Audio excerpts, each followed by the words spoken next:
Jako je bitno da se sačuva tradicija, da znaju ljudi kako su potekli, odakle su došli, šta su radili i sve to. To je jako bitno za mene. Zato sam ovo i napravio. Imam cigansku etno kuću i ciganski etno restoran. Ova kuća je napravljena od prirodnih materijala. Ona je napravljena od blata, od trske, od drveta, sve što se mogu naći u prirodi. Jer ljudi su uglavnom živjeli pored korita Dunava i oni su tamo mogli sebi nabaviti sirovine jer oni su uglavnom bili koritari i svirači. A u ovoj maloj kućici živjeli su po 5-6 članova porodice. Bilo je mnogo skromnije nego sad i svi su bili zadovoljni.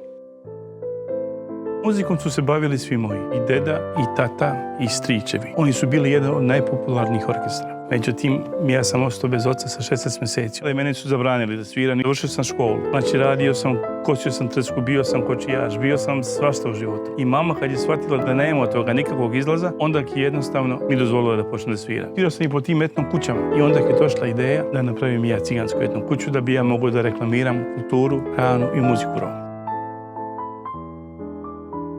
Sve što sam napravio sam u sviranju.